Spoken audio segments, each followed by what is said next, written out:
Hi, so today we are going to go over the text structure, problem, and solution. So this text structure presents a problem and then shows one or more solutions. So we're going to have a who, a what, and a why, that's the problem. What goes wrong, so a challenge or obstacle, and then we're going to have a solution. So how is the problem fixed or solved? Sometimes they have one solution, sometimes they might have three. It just depends on the text.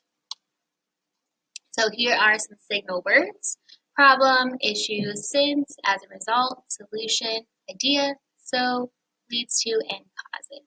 So you're going to ask yourself as you're reading this text, what is the problem and what is the solution? So you're going to look for the problem first and then the solution. So here we see some spilt milk, and that's a problem. And we have a solution, we get a sponge and we clean it up.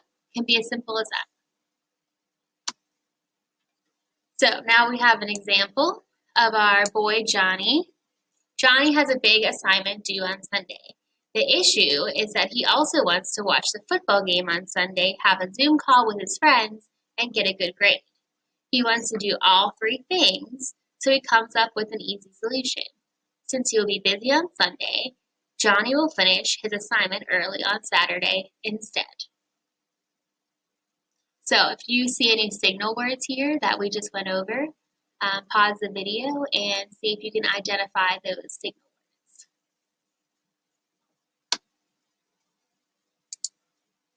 words. Okay, so we do have some signal words here. We see issue, another word for problem. We see that word so, indicating or showing there's going to be a solution. We see the word solution, and we see the word since. Those are all signal words of the text structure, problem, and solution. So now look at this text again. What is the problem? So pause the video and see if you can identify exactly what the problem Johnny had was. Which sentence? Okay, so we see here and highlighted, the issue is that he also wants to watch the football game on Sunday, have a Zoom call with his friends, and get a good grade. So he has a problem. He has too many things that need to happen at one time. So next, what do you think the solution is? He's got this problem. He wants to do all these things at once.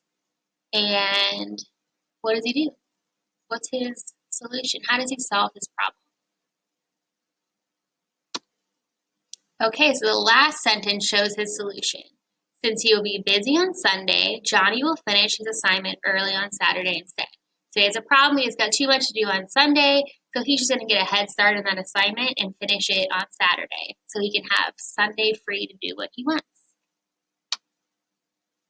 And for the last thing we're going to do, so our last video we went over compare and contrast, so now we're going to do a little review. We've got two different types of apples. We've got Granny Smith and we've got Red Delicious. So Granny Smith are green, they're tart, there's these ones up top here, and it holds its texture when it's baking. So it's going to remain solid, it's not going to be mushy. You might eat a Granny Smith apple with some peanut butter because they are a little bit more tart. It makes sure, like, you know, little tart on our taste buds. Now a Red Delicious is sweet. It's the red color. I think it's this one here at the bottom, red and yellow. And it gets mushy when baking. So if you ever had like a nice apple pie with cinnamon and it gets all mushy and soft and you put some ice cream on top, that's the Red Delicious. So similarities, they're both types of apples. They can be used in pies and they can also be eaten raw. So if we did a Venn diagram, we'd have a circle here for Granny Smith, a circle for Red Delicious, and where they overlapped in the middle, we would see the similarities. Types of apples can be used in pies. They're both fruit. We can come up with some more, but this is just a little basic review for compare and contrast. Okay, so that's our lesson for the day. Hope you're having a great week.